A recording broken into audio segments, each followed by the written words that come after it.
बारे में सैयदुल साजिदीन यानी सजदा करने वालों का सरदार ज़ैनुल आबिदीन इबादत की जीनत इनका नाम हो, उनके बारे में मैं क्या कहूँ।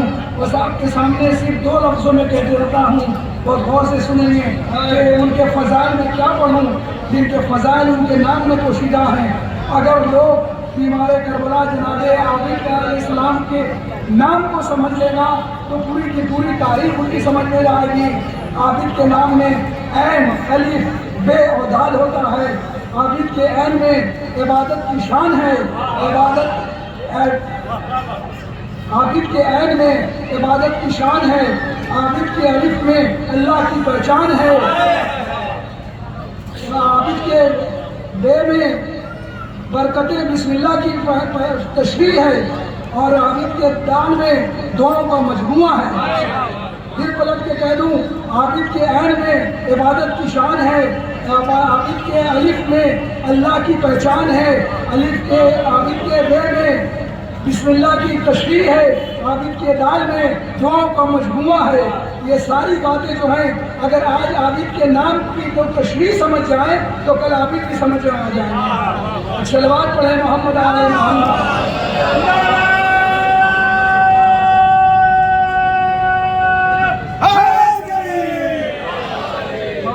सलवात पढ़े मोहम्मद आले मोहम्मद। हमारी सबसे बड़ी बात यह है कि हम जनाब आबिद अलैहिस्सलाम को, ज़ैनुल आबिदीन को एक बीमार नातवा समझ के तारीख के पन्नों में बंद कर देते हैं। जबकि ये है कि आज जो ये मजलिस का सिलसिला हमारे यहाँ चल रहा है, ये चौथे इमाम की देन है। शाम के बाद दरबार में के बाद जनाब ज़ैनब ने शाम में जो मजलिस की थी वो ज़नानी मजलिस की थी। मर्दानी मजलिस का रिवाज हमारे चौथे इमाम ने शुरू किया। जब उनके यहाँ मिनहाल आए, मिनहाल को देख के कहा कि क्या मिनहाल तू कुछ जुमले शेर के कह सकता है? कहा हाँ मौला आपकी अता है। कहा ठहर जा। इमाम ने अपने हाथ से फर्श बिछाया, पर्दे का एहतमाम किया। एक तरफ मुस्कुरात बैठी, एक तरफ चौथे इमाम बैठे। उसके बाद लोगों का मजमा इकट्ठा हुआ। पहली मजलिस ये मदीने में जनाब ज़ैनुल आबिदीन ने शुरू की। उसके बाद मजलिसों का सिलसिला हुआ। लोग अगर आते थे कहने के लिए कि हमारे यहाँ शादी है, चलिए, इमाम कहते थे कि हम शादी में नहीं जाएंगे, हाँ हमारे बाबा की मजलिस करो तो हम आएंगे। इस तरह से कारवां मजलिस का शुरू होता गया। आज वही चौथा इमाम जिसकी शहादत के लिए हम इकट्ठा हुए हैं। पुरसा दें अपने वक्त के इमाम को, अपने जज का पुरसा कबूल कीजिए। हुजूर हमारे चौथे इमाम की शहादत कैसे हुई? शहादत पढ़ना थोड़ी सी ज़रूरत है। इसकी शहादत ये हुई कि शाम ने मेरे चौथे इमाम को जहर दिया। जहर जो है वो 20 मुहर्रम ही को दिया गया था। 5 दिन तक मेरा इमाम बहुत तकलीफ में रहा, कर्ब में रहा। इमाम मोहम्मद बाक़िर अलैहिस्सलाम ने जब आके कहा बाबा ये जहर ऐसा है कि आपका सीना बिल्कुल जख्मी होकर चूर हो गया है, उसके बाद इसमें कोई दाव नहीं है। बाबा आप बताइए मैं क्या करूं? क्या मेरे लाल रहने दो, ये मेरा सीना मेरे भाई अली अकबर से बढ़ के नहीं है। हाय उसका जवान सीना नेज़े की नोक से चूर हो गया, मैं ज़हरे हलाहत से शहीद हो रहा हूँ। हुजूर रात का वक्त गुजरा।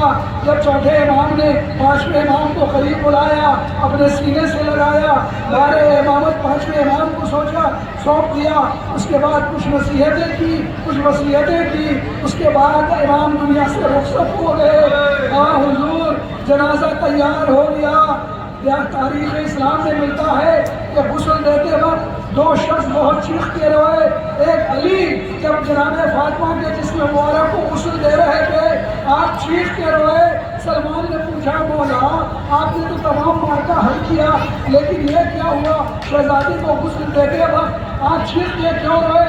मौला ने फरमाया ए सलमान, जब मैंने कपड़े हटाए तो मैंने देखा कि सैयदा की पसलियाँ टूटी हैं। हाय वही देख के रोया कि बीवी ने कभी मुझसे नहीं बताया कि आपकी पसलियाँ टूटी। और दूसरा गुस्ल देने वाला आपका 5वां इमाम मोहम्मद बाक़िर है। जब आपने कपड़ा हटाया अपने चीख के रोए। किसी ने पूछा पूछा, ए मौला बाबा का कपड़ा हटाया तो क्यों चीखते रोए? कहा तुमने इंसाफ नहीं किया। जब मैंने कलाई पर से कपड़े हटाए तो मैंने देखा कलाइयों का गोश्त नहीं था, सिर्फ हड्डियां थे। अरे आपने समझा। और जब पैरों से हटाया तो पिंडियों में भी देखा कि सिर्फ जले हुए गोश्त के निशान थे, गोश्त नहीं थे। आपने समझा ये क्यों हुआ? कि हथकड़ियाँ लोहे की थी, बेड़ियाँ लोहे की थी। वो अरब की सख्त धूप जब बेड़ियाँ को पड़ी, जब हथकड़ियों को पड़ी तो हथकड़ियों ने कलाइयों के गोश्त खा लिए और बेड़ियों ने आए पिंडियों के गोश्त खा लिए। आए मेरा चौथा इमाम बगैर हड्डियों के, सिर्फ हड्डियों में दफन हुआ, सारे गोश्त खत्म हो गए थे। हाँ हुजूर, मगर एक बात है, हाथों को जोड़ के कहूँ, ए मौला आपके बेटे ने आपको गुस्ल भी दिया, कफन भी पहनाया, नमाज जनाजा भी पढ़ाई, मगर हाय बीमार करबला में बाबा का जनाजा पढ़ा रह गया। हाय कोई गुस्ल देने वाला न था, कोई कफन पहनाने वाला न था, हाय कोई नमाज पढ़ाने वाला न था। जब 11 मुहर्रम को बीमार करबला मैदान करबला से होकर दरमियाशों के दरमियान से गुजरे तो आपके चेहरे का रंग बदल गया, आपका बदन तड़पने लगा। जनाब ज़ैनब ने जब ये मंजर देखा आप तड़प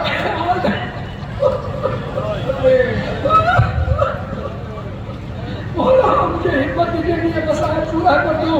ज़ैनब तड़प के आ गई, बीमार भतीजा को कलेजे से लगाया, कहा बेटे सैयद सज्जाद तुम पर बहुत जिम्मेदारी है, ए बल्लान अपने को संभालो, ऐसा न हो कि इमामत का चिराग बुझ जाए। कहा भूती अम्मा जरा सोचिए, जिसका जवान बेटा हो वो अपने बाप को न कफन दे सका न कब्र बना सका। कहा बीवी ने बेटा घबराओ नहीं, तुम्हारे बाबा की कब्र भी बनेगी, दफन भी होंगे, एक बहुत बड़ा मजमा भी आएगा तुम्हारे बाबा की रोज़े की ज़ियारत के लिए, सारी दुनिया में ये रोज़े की ज़ियारत मशहूर होगी। हाँ हुजूर यही है कि आज भी खुश नसीब है वो जो करबला जाते हैं। और करबला से ज़रा सोचिए कि कोई ऐसा ज़ाहिर नहीं है जो करबला से कफन नहीं लाता है। हुजूर ज़रा सोचिए कि हुसैन के रोज़े से एक दिन में लाखों कफन निकलते हैं। सोचिए जिसको एक कफन नहीं मुयस्सर हुआ उसके रोज़े से लाखों कफन निकलते हैं। हुसैन अलविदा चौथे इमाम, अलविदा सकीना बीबी, अलविदा ज़ैनब, अलविदा हुसैन, अलविदा इन्ना लिल्लाहि में हुसैन। मौला सलामत रखे, इस उम्र में भी ये हौसला बैनुल अक़वामी शोहरत याफ्ता के हामिल बरादर मोहतरम इज़्ज़त नाब आली जनाब मौलाना तनवीर रज़ा साहब पर जो आपके इस सरजमीन की यकीनन रौनक बढ़ाते हुए हर लम्हा हर घड़ी दिखाई दिए। पूरी दुनिया में महताज तारुफ नहीं है। मौला इनके हौसलों को बुलंद रखे, मौला इनको जनाब हबीब के सदक़े में मज़ीद तवानाई इनायत फरमाए, सलामत रहें तमाम अदादार। लीजिए आप हज़रात के रूबरू थी अंजुमन अलमदार हुसैनी, फिर इंशाअल्लाह आप हज़रात के सामने अंजुमन अलमदार हुसैनी को पेश करने जा रही हूँ। इसके बाद मेरी गुजारिश होगी अंजुमन हाशमिया हसन चक बंगरा मुजफ्फर और हसन चक बंगरा बिहार के मेम्बरान थे कि वो हमारे मोहतरम हैं।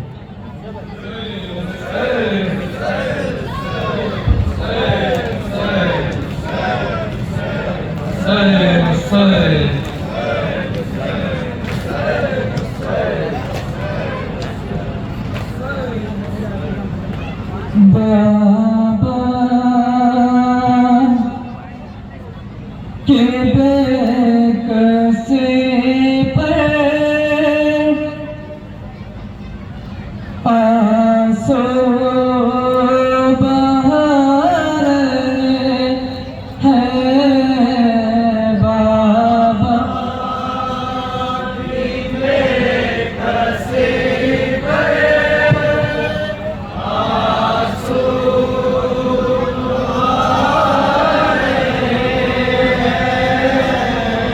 बाबा के कैसे पर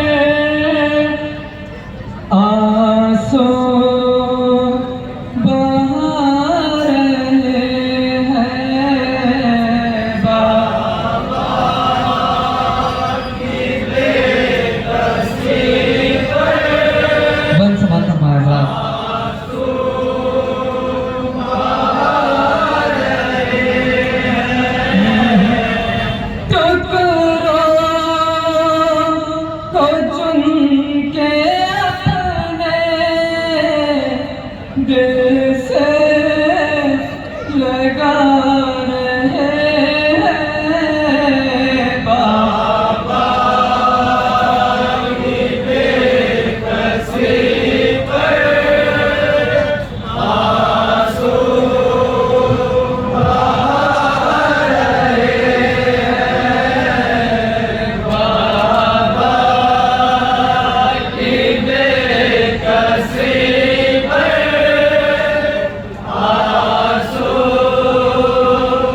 Hey!